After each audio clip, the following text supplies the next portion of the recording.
You ever stop and think about where AI is really heading, like the absolute edge? All the time. Because, sometimes a story pops up that just, well, it completely flips how you see things. Okay. And that's what we're doing today. We're doing one of those deep dives into something pretty mind-bending. Right. Get this. A humanoid robot actually enrolling in a PhD program Okay. in drama and film in China. Oh, wow. Drama and film. Yeah. Okay, let's unpack this. So our mission here for this deep dive is to pull out the really key insights from our source today. Right. It's an Economic Times piece, excerpts from it anyway, titled Humanoid Robot in China Enrolls for PhD in Drama and Film. Says, if I fail, I'll be donated to a museum. Hey, okay, quite the title. It is. And what we're really looking at, I think, is this fascinating spot where, super advanced tech meets traditional art, a real convergence. Definitely. And the star of this whole thing is Zoea, China's first humanoid robot. Travis Yuan. Yeah, and the name, Zoea. Apparently it's Chinese slang for a really academically gifted student. Huh. Apt, then. Seems incredibly fitting, yeah, Yeah. based on what we're about to get into. Okay, so what's it like, physically? Pretty imposing, actually. Stands 1.75 meters tall, weighs about 30 kilos. So roughly human scale. Exactly. And it's dressed, shirt, trousers, glasses. It even has silicone skin. Silicone skin. For nuanced facial expressions, apparently. It can speak Mandarin fluently and physically interact with people. Right, so it's not just a static thing, it's designed for interaction. Developed by? University of Shanghai for Science and Technology and a company called Droid Up Robotics. Joint effort. Got it. And I read something interesting. Wasn't there an earlier version that did something pretty unusual? Oh, yeah. You mean the half marathon. That's the one. It ran a humanoid half marathon. And got third place, which is kind of amazing. It shows this thing has, versatility. Definitely surprising. More than just an academic bot, then. It can move. Which brings us right to the big news, the PhD. The main event. Exactly. Zoea 1 officially admitted. 4-year PhD program. Drama and film. And not just anywhere, right? No, at the Shanghai Theater Academy, STA. It's like one of China's top performing arts schools. Wow. Okay. That's significant. Huge deal. Announced at the World Artificial Intelligence Conference back on July 27th. So what's your first reaction to that? A robot studying drama. It immediately makes me think about this idea Professor Yang Qingqing brought up. He's Zoea 1's mentor. Okay, Yang Qingqing. What did he say? He talked about aesthetic exchange. Aesthetic exchange. Yeah. He told the story about Zoea 1 mimicking the orchid fingers gesture, from Peking opera. Yeah. Malin Feng's famous gesture. Right, yeah, that's complex. Extremely. And the fascinating part, the human students in the room started instinctively mirroring the robot's movement. Wait, the humans mirrored the robot? That's what Yang said. His quote was, when Zoea 1 interacts with his classmates, it is not a cold machine meeting humans, but an aesthetic exchange across species. Right. Across species. Yes, Yeah, that feels incredibly significant. Humans mirroring the robot. Right. What do you make of that?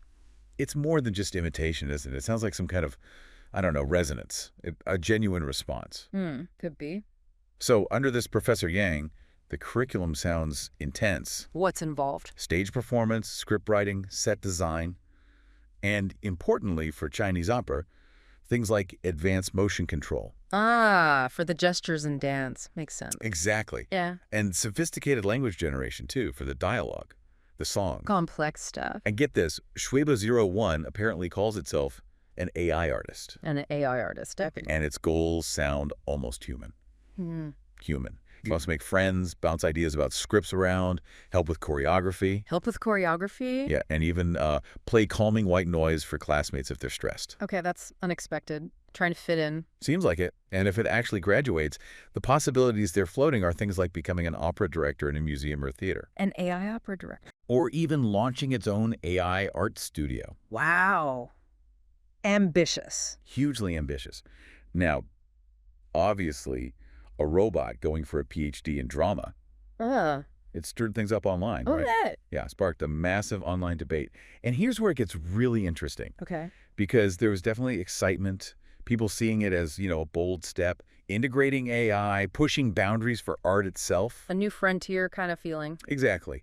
But there was also a lot of skepticism. Like one student was quoted saying, Chinese opera needs rich expressions and a unique voice. Can a robot really make the cut? That's a fair question. The nuance, the emotion. Right. And that connects to other criticisms people raised. Like what? Well, the resources. People asking, shouldn't this funding go to human students? Especially when some arts PhD candidates there apparently earn less than like $420 a month. Oof. Yeah, I can see that point, the allocation of resources. Definitely. And then the bigger, maybe more fundamental questions about, can AI really create art with emotional depth? The lived experience argument. Precisely. That human experience, feeling things, heartbreak, joy, is that irreplaceable in art? Can a machine replicate that? That is the million-dollar question, isn't it? And it touches on something you asked earlier, too. Yeah, this idea of, can it truly understand empathy? Can it grasp the soul of opera, maybe? Is this aesthetic exchange deep, or is it maybe superficial imitation? That's a really sharp point. Does mimicking the orchid fingers mean it understands the symbolism, the history, the emotion behind it? Exactly. Or is it just incredibly sophisticated pattern matching? And the source material, the article, it doesn't really give us a final answer on that. It seems like the whole point of this experiment at the Shanghai Theater Academy is to explore that very question. So it's like a live research project. Pretty much. Less about saying AI can feel and more about what happens when AI participates deeply in a human art form. What can it contribute? How does it change us?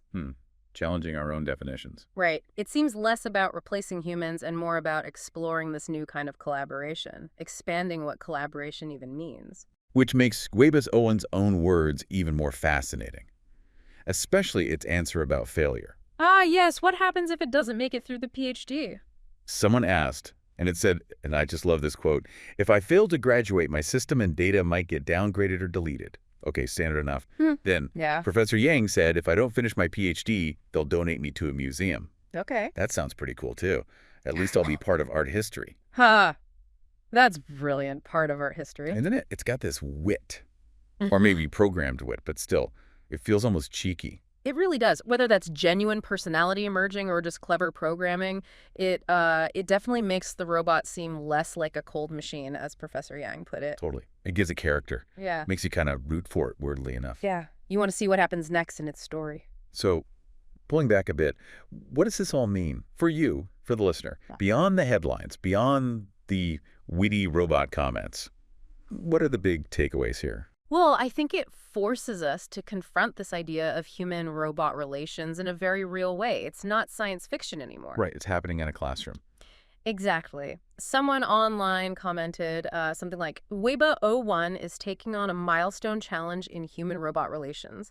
We finally reached the point of living and learning alongside robots. Living and learning alongside robots, that puts it plainly. It does, and it makes you think, what does this mean for education? For creativity, for the arts specifically?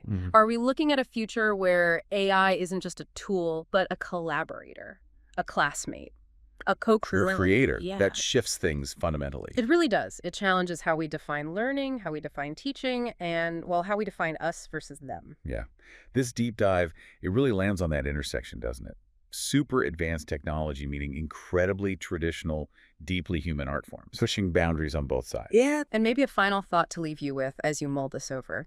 If a robot like Weibo01 can actually study and potentially contribute to something requiring such human depth, like opera, then what new definitions might we need for things like creativity, empathy, even for what counts as success in this increasingly integrated future of humans and AI?